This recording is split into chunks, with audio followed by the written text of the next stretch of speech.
بسم اللہ الرحمن الرحیم۔ السلام علیکم۔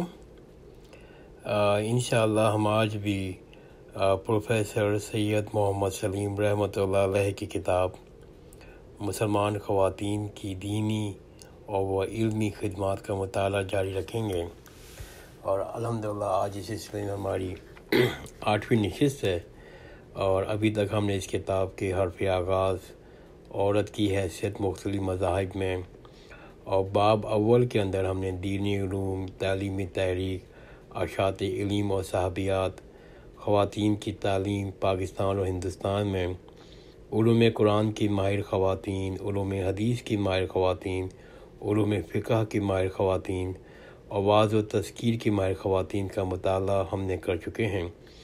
انشاءاللہ آج ہم مطالعہ کریں گے درس و تدریس میں مہنمک خواتین اور جہاد میں حصہ لینے والی خواتین۔ اس کے بعد باب اول انشاءاللہ مکمل ہو جائے گا۔ درس و تدریس میں مہنمک خواتین۔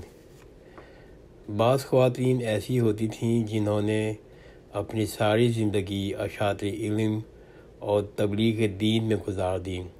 کسی خاص سبب کی وجہ سے انہوں نے شادی نہیں کی۔ کریمہ بنت احمد مرزویہ۔ یہ خاتون اگرچہ مرد شاہجہاں آباد کی رہنے والی تھیں، مگر ان کا مستقل قیام مکہ مکرمہ میں رہتا تھا۔ یہ محدثہ تھیں، ان کی ساری دلچسپیاں احادیث روایت کرنے سے تھیں۔ ائمہ حدیث نے صحیح بخاری کی روایت انہی سے لی ہے۔ انہوں نے زندگی بھر شادی نہیں کی، طویل عمر تک احادیث کی اشاعت کرتی رہیں۔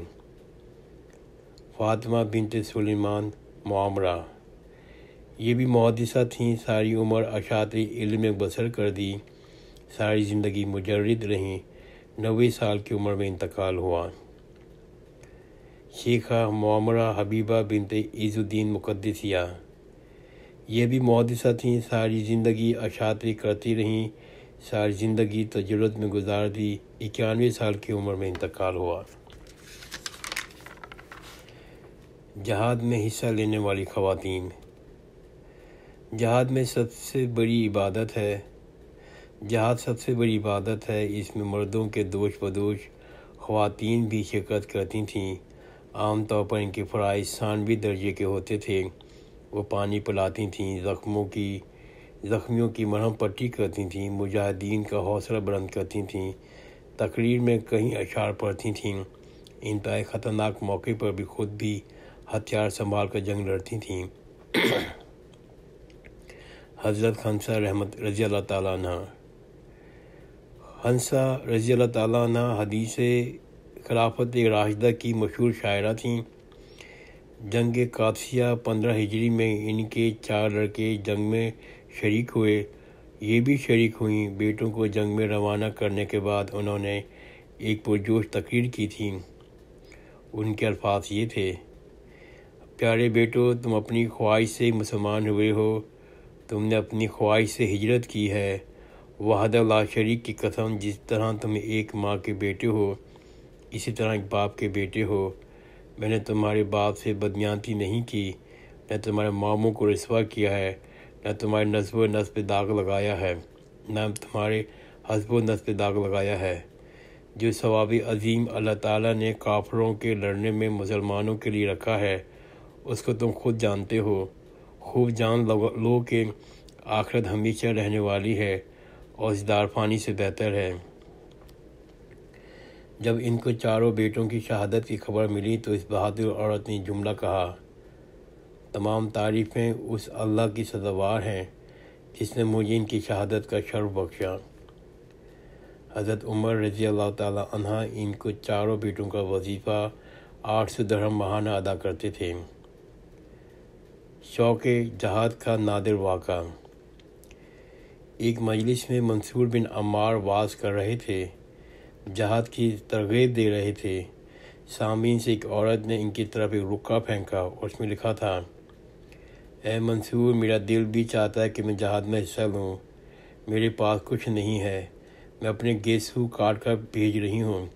تمہیں خدا کی قسم، تم ضرور میرے بالوں کو ایسے گھوڑے کے ساتھ باندھ دو اور ان کو استعمال کرو جو جہاد میں جا رہا ہے، شاید اللہ مجھے اس کا ثواب کا اللہ مجھے بھی شرکت کا ثواب دے۔ یہ بات سن کر سارے سامعین رونے لگے۔ خولہ بنت ازور۔ عہد صدیقی میں اسلامی لشکر شام میں جنگ کر رہا تھا۔ دمشق کا محاصرہ جاری تھا کہ معلوم ہوا انجان دین میں رومی لشکر جس کی تعداد 90,000 سے آ پہنچا ہے۔ تمام مسلمان سالاروں نے انہیں اجار دین کا رخ کیا۔ دمشق کا محاصرہ اٹھا لیا گیا۔ یہ فوج بھی روانہ ہوئی۔ اہل دمشق نے اس صورت سے فائدہ اٹھایا اور پیچھے عورتوں کے حصے پہ قبضہ کر دیا، عورتوں کے حصے پہ حملہ کر دیا اور ان کو قیدی بنا لیا۔ اس میں حضرت زرار کی بہن خولہ بنت ازور بھی موجود تھیں۔ انہوں نے تقریر کی، بہنوں، کیا تم یہ بغیرتی کا وعدہ کر سکتی ہو کہ مشرکین دمشق کے قبضے میں چلی جاؤ؟ کیا تم عرب کی شجاعت اور حمیت کو داغ لگانا چاہتی ہو؟ میرے نزدیک تو مر جانا اس ذلت سے کہیں بہتر ہے۔ ان چند فکروں نے آگ لگا دی۔ خیمے کی لکڑیاں لے کے عورتوں نے حلقہ بندی کی اور جنگ شروع کر دی۔ خولہ نے قیادت کی۔ افیرہ، امام ابان وغیرہ دوسری خواتین نے بڑھ چڑھ کر حملے کیے۔ اہل دمشق اس غیر متوقع حملے سے حیرت زدہ رہ گئے اور دیکھتے دیکھتے خواتین نے 30 لاشیں گرا دیں، پھر ان کے پاؤں اکھڑ گئے۔ اس واقعے کو ایڈورڈ گبن نے زوال روم میں خاص طور پر ذکر کیا ہے اور اس کی تعریف کی ہے۔ جنگ یرموک میں بھی حضرت خولہ نے بڑی بہادری دکھائی۔ وہ عورتوں کے دستے کو لے کر دشمن پہ ٹوٹ پڑی تھیں۔ غزالہ زوجہ شبیب۔ غزالہ شبیب کی بیوی تھیں، جو خارجیوں کا سردار تھا۔ خارجی بنی امیہ کی حکومت کے خلاف برسری پیکار تھے۔ حجاج بن یوسف کوفے کے گورنر کے ساتھ نبر و آزما تھے۔ غزالہ بڑی بہادر خاتون تھیں، ہر موقع میں خواتین کے ساتھ لڑتی تھیں، ہر موقع میں شوہر کے ساتھ لڑتی تھیں۔ ان کی بہادری کی دھاک بیٹھی ہوئی تھی۔ ایک بار غزالہ نے منت مانی کہ وہ کوفے کی جامع مسجد میں 2 رکعت نماز ادا کریں گی۔ اس نے اپنی منت پوری کی۔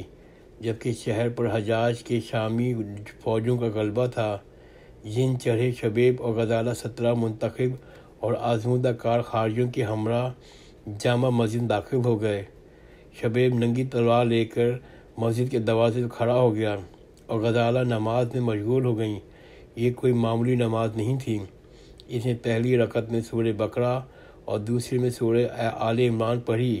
یہ قرآن مجید کی طویل ترین صورتیں ہیں۔ اس طرح انہوں نے 4.25 پارے پڑھ ڈالے، پھر دونوں اپنے قیام گاہ پر لوٹ آئے۔ حجاج کی فوج تماشا دیکھتی رہی۔ دلشاد سلطان۔ 1756 میں چینی شہنشاہ نے مشرقی ترکستان پہ حملہ کر دیا۔ ترکوں نے برہان الدین اور خواجہ جہاں کی قیادت میں چینی فوجوں کا مقابلہ کیا۔ بالآخر ان کو پسپا ہونا پڑا۔ انہوں نے بدخشاں افغانستان میں پناہ لی۔ چینی جنرل نے بدخشاں کے حاکم کو دھمکی دی۔ وہ ڈر گیا۔ اس نے دونوں سرداروں کو گرفتار کر لیا اور ان کا سر کاٹ کر چینی جنرل کی نظر کر دیے۔ ان کے مرنے کے بعد ترکی فوجوں کی قیادت برہان الدین خواجہ بیگم دلشاد سلطان نے سنبھال لی، جو سارے عرصے میں اپنے شوہر کے ساتھ برابر جنگ میں شریک رہی تھیں۔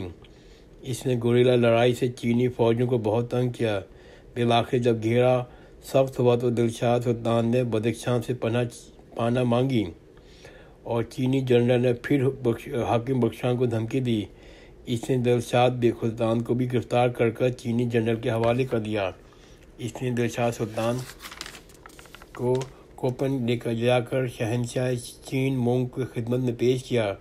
شہنشاہ نے اس شادی کرنی چاہی، مگر غیرت مند بیگم نے صاف انکار کر دیا۔ ہر طرح اپنی عصمت اور عفت کی حفاظت کرتی رہیں۔ جب وہ کسی طور پر تیار نہیں ہوئی، کافی عرصہ گزر جانے کے بعد شہنشاہ کی والدہ نے گلا گھونٹ کر اس کا قتل کر دیا۔ دلشاد سلطان کی داستان حریت ترکستان میں آج بھی زبان زدہ عام ہے۔ شعراء نے ان کی نظم بند کی ہے۔ آج بھی ان کی مجلسوں میں کا ذکر ہوتا ہے۔ میں آج کی وائس نوٹ یہاں ختم کرتا ہوں. انشاءاللہ آئندہ کی نشست میں اس باب کا مزید مطالعہ کروں گا. جزاک اللہ خیرن. خدا حافظ.